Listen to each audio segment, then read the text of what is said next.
Foi um dia de ação de graças chuvoso. Temos uma família pequena, então nossos encontros familiares são pequenos. Estavam presentes minha mãe, minhas duas irmãs, nossos avós e eu, para o jantar na casa da minha mãe. Minha irmã mais velha, Nancy, se mudou há anos, enquanto minha irmã mais nova, Jamie, e eu, ainda moramos em casa com nossa mãe. Nossos avós moram a 20 minutos de distância, e a família do nosso pai mora em outra cidade. Estávamos todos ajudando na cozinha e afins, e nossa avó estava trazendo comida também. Sempre fazemos o jantar de ação de graças às 6 horas em ponto. Nossos avós chegaram por volta das 5 horas, e tivemos que ajudá-los a atravessar a chuva até a entrada da frente para garantir que não escorregassem. O tempo estava realmente ruim lá fora.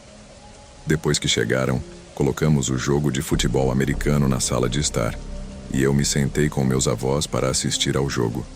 Meu avô era um grande fã dos Cowboys. Minhas irmãs estavam na cozinha ajudando minha mãe com a comida. A tempestade de chuva criou um ambiente mais aconchegante e relaxante para a noite de ação de graças. No início, tudo estava tranquilo quando foi a hora de preparar a mesa. Fomos todos para a mesa às 6 horas, como de costume. Tínhamos uma grande seleção de comida para a quantidade pequena de pessoas que éramos. Peru, perna de cordeiro, batatas, recheio, milho, molho de cranberry, pão de milho e mais alimentos que provavelmente estou esquecendo. Estávamos todos à mesa comendo, bebendo vinho e conversando antes de migrarmos para a sala de estar, onde assistimos ao jogo de futebol. Em algum momento antes do final do jogo, a campainha tocou. Ainda estava chovendo lá fora e não estávamos esperando mais ninguém. Nossa mãe disse: "Oh, não. E se for seu pai?" Em resumo, nossos pais não se falam, mas a ideia de nosso pai aparecer de surpresa não era impossível. Minha mãe me mandou verificar quem era, então fui. Cheguei perto da porta e gritei através dela: "Quem é?" Mas o som da chuva forte no toldo da frente abafou a voz de um homem do outro lado. Então, abri a porta mesmo com a tempestade. Havia um homem negro, vestindo um grande casaco de chuva com o capuz levantado. Quando abri a porta, ele se aproximou e gritou algo através dela. Tive que pedir para ele repetir 2 vezes antes de entender que ele estava pedindo comida, dizendo que estava com fome. Em seguida, ele disse algo como: "O Senhor lhe dará boa karma se você der um pouco de comida." Eu disse: "1 segundo." Fui até a sala de estar e contei à minha mãe que havia um homem possivelmente sem teto ou apenas muito faminto pedindo comida na porta da frente. Minha mãe disse para fechar a porta, enquanto minha avó disse para dar a ele alguma comida. Eu disse que faria um pequeno prato de papel com sobras para ele. Fui até a cozinha, peguei vários pratos de papel para protegê-los da chuva, e então coloquei algumas sobras entre eles. Depois fui até a porta da frente, onde o homem ainda estava parado.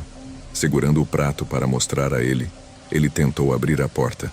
Eu gritei: "Espere, está trancada." Mas já estava cauteloso depois que ele tentou abrir a porta. Infelizmente, ainda destranquei a porta, e no momento em que comecei a empurrá-la, ele a abriu com força e tentou se espremer por mim.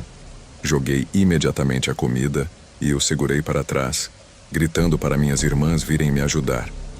Quando Nancy veio ajudar a fechar a porta, vi mais 2 homens correndo em direção à entrada da frente. Consegui empurrar o homem o suficiente para liberar a porta e ajudei minha irmã a fechá-la. No momento em que foi trancada, corri para a porta dos fundos para garantir que estivesse trancada. Eu era o único homem capaz na casa e senti que era minha responsabilidade de proteger minha família que estava histérica enquanto estávamos pensando no que fazer.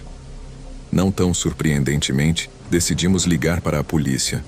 Minha mãe ligou enquanto eu ia de janela em janela olhando para fora. Era difícil ver através da chuva forte, mas pela janela dos fundos, vi alguns homens correndo pela grama em direção à porta dos fundos. Imagino que tenham tentado abrir a porta dos fundos e falharam. Depois vi-os correndo pela grama novamente de volta para o portão e então eles sumiram. Quando a polícia chegou, a comida que eu tinha deixado no degrau da frente ainda estava lá, espalhada pelo alpendre. Não que não fosse óbvio que aqueles caras não vieram pela comida, mas é algo que vale a pena mencionar. Nosso dia de ação de graças quase se transformou em um completo pesadelo se não fosse pela rápida reação minha e de minhas irmãs. Eu sei que minha avó tinha boas intenções querendo ajudar os aparentemente necessitados, e eu fui influenciado por ela, mas infelizmente, vivemos em um mundo onde, às vezes, tentar fazer a coisa certa pode virar contra você.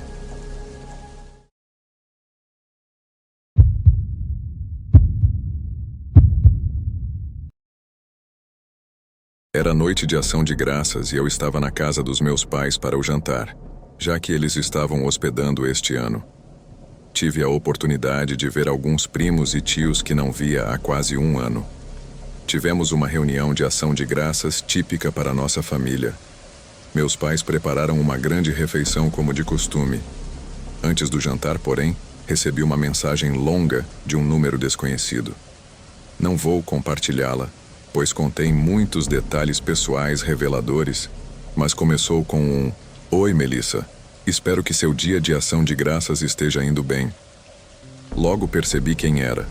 Um cara obcecado chamado Kevin, que eu nem tinha conhecido pessoalmente.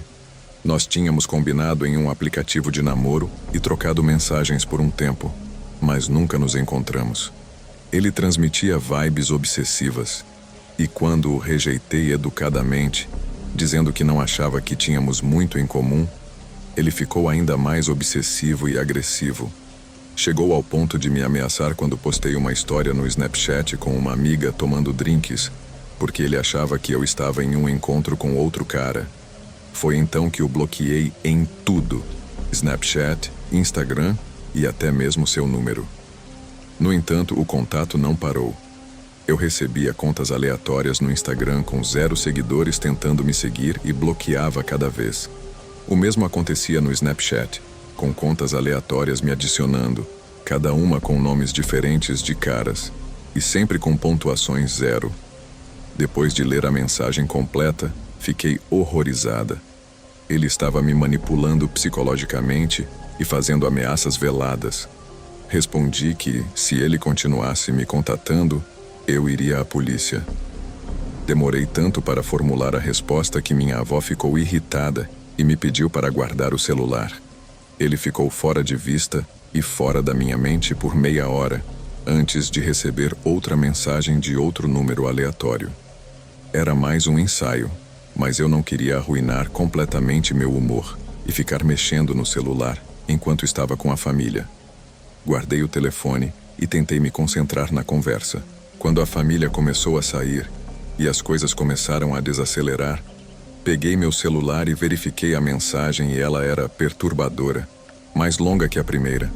E ele continuava me insultando o tempo todo, agindo como o sociopata narcisista e arrogante que claramente é. Quando restava apenas um pequeno grupo da minha família, mostrei as mensagens a eles e ficaram chocados. Minha mãe queria que eu fosse à polícia no dia seguinte para denunciá-lo por assédio, o que eu planejava fazer. Logo deixei a casa dos meus pais para voltar ao meu apartamento. Meu apartamento fica no andar inferior de uma casa de 2 famílias, e minha amiga Chelsea é minha colega de quarto. Cheguei em casa antes dela e fui direto para o meu quarto procurar por filmes de Natal para assistir. Meu telefone começou a tocar e mostrava chamada desconhecida. Eu sabia que era ele. Ignorei a ligação e coloquei meu telefone no modo silencioso. Coloquei um filme bobo de comédia romântica de Natal para assistir antes de dormir, chamado Sobrevivendo ao Natal. Tudo o que me lembro é que James Gandolfini estava nele. Era tarde da noite, então eu não planejava assistir ao filme até o final. Estava ficando sonolenta pela metade do filme quando ouvi passos do lado de fora do meu quarto na casa, não no andar de cima, então assumi que era Chelsea. Ouvi sons de passos vindo para minha porta e alguém tentou abri-la. Sempre tranco a porta do meu quarto à noite, mesmo confiando em Chelsea. É apenas um hábito natural que tenho. Parei o filme e escutei enquanto a maçaneta virava algumas vezes antes de gritar: "Chelsea!" Então parou. Ouvi passos silenciosos se afastando da porta. Peguei meu telefone, prestes a ligar para Chelsea, e vi uma série de mensagens de um terceiro número aleatório. A mais alarmante era uma ameaça, dizendo que era bom que eu tivesse deixado o óbvio onde é minha casa. Tentei ligar para Chelsea umas 5 vezes, mas ela não atendeu. Liguei para meus pais várias vezes, até meu pai atender. Eu liguei várias vezes. E sussurrei no telefone que achava que o perseguidor louco estava dentro de casa. Meu pai disse para eu ficar onde estava e que ele estava vindo imediatamente. Morávamos a 10 minutos de distância um do outro, mas ele chegou até mim em 5 minutos. Foi assim que rápido ele dirigiu até aqui. Durante esse tempo, fiquei no telefone com meu pai o tempo todo, até que Chelsea me ligou de volta, momento em que ela me disse que não voltaria para o apartamento naquela noite. Então, com certeza não era ela. Quando meu pai chegou, a porta da frente estava trancada e eu tive que deixá-lo entrar. Eu jurei para ele que não estava imaginando o que aconteceu. E depois de revirarmos o lugar todo, ele foi até a grande janela de correr perto da cozinha, grande o suficiente para qualquer um passar, e a abriu. Ele se virou para mim e me olhou com desaprovação, repreendeu-me depois de descobrir que eu não trancava a janela todas as noites e disse: "Aqui está a resposta de como alguém entrou aqui." Voltei para casa com ele e dormi lá naquela noite. Na manhã seguinte, meu pai me levou ao escritório do Tribunal do Condado, onde nos deram instruções passo a passo para obter uma ordem de restrição temporária. Pulando a maior parte do processo legal da história, eventualmente vi o Kevin pessoalmente quando tive que ir ao tribunal para estender a ordem de restrição. O juiz concedeu a prorrogação, e embora eu nunca pudesse provar que ele invadiu meu apartamento, suas ameaças por mensagem de texto eram mais do que suficientes. Se ele me contatar novamente por qualquer meio, ele será preso. Este era realmente um homem perigoso, e espero que ele não tenha encontrado mais ninguém.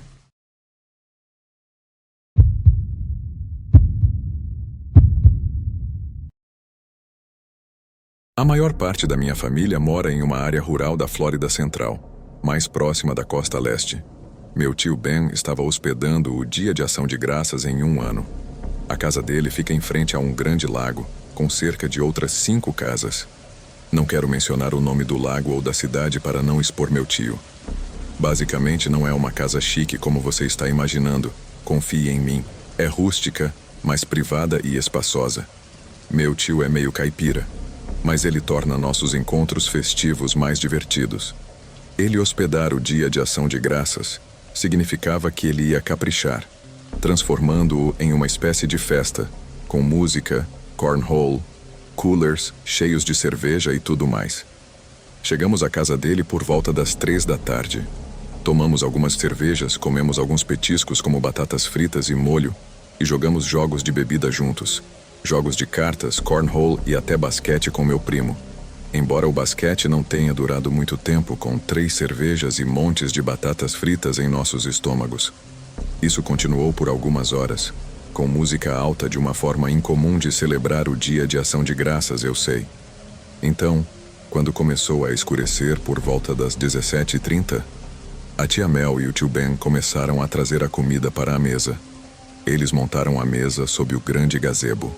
Estava quase anoitecendo quando tudo estava pronto, e estávamos todos comendo. O gazebo tinha luzes, então quando ficou realmente escuro, as luzes se acenderam por volta das 18 horas. Era praticamente escuro total.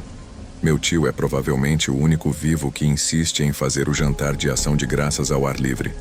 Mas todos nós gostamos, torna mais divertido. A diversão logo acabou, porém. Meu primo de repente apontou para trás de mim, em direção à floresta, dizendo: "Pai, quem é aquele?"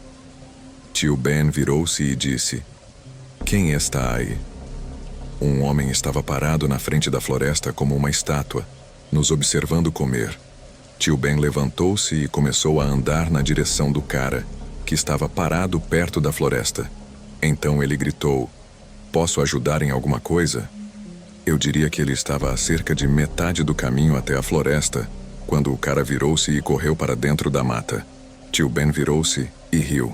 Neste ponto todos nós estávamos meio bêbados e achando graça na situação. Meu tio Ben disse, já rindo, que devia ser um dos malucos locais. Ao voltar para a mesa para me sentar, minha tia Mel não estava tão divertida, e eu meio que concordei com ela. Era assustador. Meu pai brincou que, entre todos os homens ali, não havia com o que se preocupar. Contudo, essa leveza não durou muito. Dessa vez, fui eu quem avistou o cara. Ele estava parado perto da floresta novamente, mas dessa vez mais próximo ao lago. Apontei para ele e chamei a atenção de todos. Meu tio se levantou, irritado dessa vez. Começou a marchar na direção do sujeito, gritando e provocando. A embriaguez dele estava realmente evidente, não só pela maneira como ele confrontava o intruso, mas também pela forma como se movia. Foi então que percebemos que havia outro cara na floresta, do lado oposto do quintal.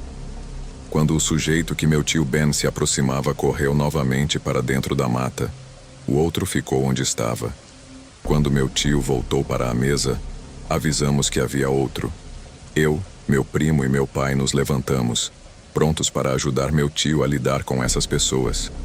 Nesse momento, o segundo sujeito também correu para a floresta. Decidimos que era hora de arrumar as coisas. Começamos a limpar a mesa e levar pratos e comida para dentro da cozinha. Quando tudo estava limpo no gazebo, nos sentamos na sala de estar. Meu tio Ben deixou as luzes acesas lá fora porque sabíamos que ele e minha tia Mel estavam em alerta máximo com pessoas rondando sua propriedade de maneira estranha. Eles não pareciam ser crianças, era o estranho. E quem faria isso no dia de ação de graças? Nossa teoria na época era que eram apenas alguns adolescentes ou jovens adultos bêbados, sem festas familiares para ir, se divertindo e sendo inconvenientes. Eventualmente, eu quis pegar outra cerveja que ainda estava no cooler lá fora. Ao me levantar, meu tio Ben e meu pai ambos me pediram para pegar uma para eles também. Então fui lá fora e caminhei até o gazebo. Cheguei ao cooler, de repente me sentindo muito desconfortável. A luz do gazebo estava apagada agora. Olhei ao redor, analisando o ambiente. Peguei o máximo de cervejas que pude segurar para não ter que voltar lá fora novamente. E comecei a caminhar de volta para a casa. Foi quando ouvi uma das cadeiras fazendo barulho. Havia alguém embaixo do gazebo, caminhando ao redor da mesa. Ele parecia enormemente alto, algo em torno de 1,90. Comecei a gritar por meu tio Ben, enquanto corria de volta para a casa. Ele, junto com meu pai, saiu, e eu disse que havia um cara lá fora. E então, como se outra pessoa estivesse respondendo a mim dizendo que havia alguém, ouvimos batidas do outro lado da casa, como se alguém estivesse batendo na parede com a mão. Ver meu tio e meu pai genuinamente assustados me assustou também. Entramos na casa, e o tio Ben trancou a porta. Não sabíamos quantas pessoas estavam do lado de fora da casa, mas sentimos como se a casa estivesse cercada. A tia Mel começou a fechar todas as cortinas e persianas da casa, porque sentíamos que estávamos sendo observados do lado de fora. Meu tio Ben ligou para a polícia, o que era algo inédito. Parecia completamente fora de seu caráter envolver a polícia em qualquer coisa. Ele ficou apenas de 5 a 10 minutos ao telefone com eles. Então, esperamos na sala de estar com tensões e desconforto evidentes no ambiente. Houve um estrondo rápido e súbito no vidro, seguido por uma janela na cozinha se partindo completamente. A tia Mel gritou para o tio Ben pegar o rifle antigo no armário. Ele gritou de volta que a arma não era carregada há anos. Felizmente, o tempo de resposta da polícia foi bastante bom. Um único bip da sirene do carro de polícia lá fora nos indicou que ele havia chegado. Uma das pessoas do lado de fora havia jogado um tijolo pela janela com um bilhete anexado dizendo para irmos embora. A bandeira do Trump deles estava desaparecida no dia seguinte, o que criou a possibilidade de que os motivos fossem políticos. Essa é realmente a teoria mais realista, porque, a menos que meu tio e primo da tia sejam secretamente os piores vizinhos de todos os tempos, não vejo outra razão pela qual a casa deles seria alvo de algo assim, especialmente no dia de ação de graças.